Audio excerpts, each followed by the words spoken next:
எல்லாருக்கும் வணக்கங்க. இன்னைக்கு என்ன பார்க்க போறோங்கன்னா, கொள்ளு பருப்பு குழம்புங்க. கொள்ளு எடுத்துக்கலாங்க. தண்ணி ஊத்தி கிளீன் பண்ணிக்கலாங்க. இப்படி அரிச்சு எடுத்தா தாங்க அது கல்லு தனியா வந்துரும். பாருங்க இப்ப கல்லு தனியா வந்துருச்சா? பாருங்க கல்லு மட்டும் தனியா வந்துரும். இந்த மாதிரி பண்ணா. இப்ப நல்லா வடிகட்டி தண்ணி இல்லாம எடுத்துக்கணுங்க. இப்போ நல்லா வறுத்து எடுத்துக்கலாங்க கொள்ள. கொள்ள நல்லா ஹை ஃப்ளேம்ல வச்சு வறுத்தா தாங்க அந்த படபடன்னு வெடிக்கும் கொள்ளு.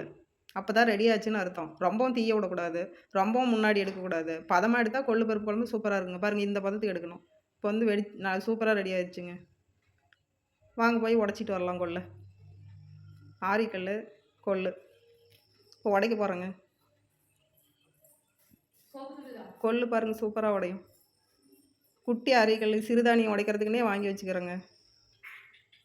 இலையிலையாக சூப்பராக உடையுங்க. மிக்சியில் போட்டால் அது வந்து ரொம்ப நைஸாக அரைஞ்சிருதா, அதனால நல்லா இருக்கிறதில்ல. சூப்பராக பாருங்க உடையுது. இதை பார்த்துட்டு எங்களுடைய பேர குழந்தை வந்து நானும் அரைக்கிறாமான்னு கேட்டு அவனும் கொஞ்ச நேரம் இதில் மாதிரி அரைப்பான். பாருங்கள் இலையிலையே எவ்வளோ அழகாக வருதுன்ட்டு. சூப்பராக இருக்குதுங்க அந்த கல்.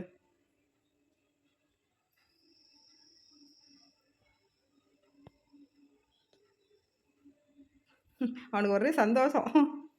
இப்போ புடச்சி எடுத்துக்கலாங்க. பாருங்கள் தவிடு தனியாக பருப்பு தனியாக வந்துடுச்சு. சூப்பராக இருக்குது பருப்பு பாருங்கள். வாங்க ரெடி பண்ணிக்கலாம். கொள்ளு பருப்பு குழம்புக்கு இப்போ தேவையான பொருள் பாருங்கள். கொள்ளு இப்போ வரமிளகா, பூண்டு, மஞ்சத்தூள், உப்பு, வெங்காயம், சீரகம், பச்சை மிளகாங்க, 2 தக்காளி, 1 ஸ்பூன் நெய் ஊற்றிக்கலாங்க. எல்லாம் போட்டு தண்ணி ஊற்றிட்டு அதுக்கப்புறம் இதெல்லாம் கொட்டி நெய் 1 ஸ்பூன் விட்டுக்கலாங்க. தக்காளி கொட்டிக்கலாம். நெய் 1 ஸ்பூனு எல்லாம் போட்டு மூடி குக்கர் வச்சிடலாங்க. பற்ற வச்சுட்டா ஒரு 3 விசில் வந்தால் போதுங்க. நல்லா விசில் அடங்கின பின்னாடி பாருங்கள் எடுத்துகிட்டு இப்போ பார்த்தா சூப்பராக வெந்துருச்சுங்க. பாருங்கள் இப்போ வந்துட்டு புளி போடணும். மிளகு கொட்டை ஒரு 4 மிளகு கொட்டை போடணுங்க. இப்போ பற்ற வச்சு கொஞ்ச நேரம் வேகணுங்க. அப்போ தான் நல்லாயிருக்கும். இப்போ மூடி போடாமல் வேகணும்.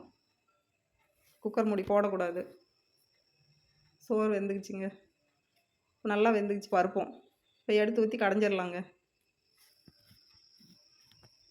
இப்போ இது கடைஞ்சிட்டு தாளிக்கிறதுக்கு வெங்காயம் நசுக்கி தாங்க போடணும். இப்போ வச்சு எண்ணெய் ஊற்றிக்கலாங்க. கடுகு போட்டுக்கலாம், கருவேப்பிலை போட்டுக்கலாம், வெங்காயம் போட்டுக்கலாங்க. நல்லா வதங்கணுங்க. வெங்காயம் பருப்பு குழம்புக்கு நல்லா முருகிற மாதிரி நல்லா வதங்கணுங்க. கொள்ளு பருப்பு குழம்புக்கு வெங்காயம் நல்லா வதங்கணும். ரொம்ப நல்லா வதங்கணும். இப்போ பெருங்காயத்தூள் கொஞ்சம் சேர்த்திக்கலாங்க. பாருங்கள் சூப்பராக வந்துருச்சு. இப்போ எடுத்து கொட்டிக்கலாங்க. சூப்பராக ரெடி ஆயிடுச்சுங்க கொள்ளு பருப்பு குழம்பு. பாருங்கள் சூப்பராக இருக்குது. சூப்பராக இருக்குதுங்களா? இப்போ சாதம் போட்டுக்கலாம். பருப்பு குழம்பு காளான் கிரேவிங்க.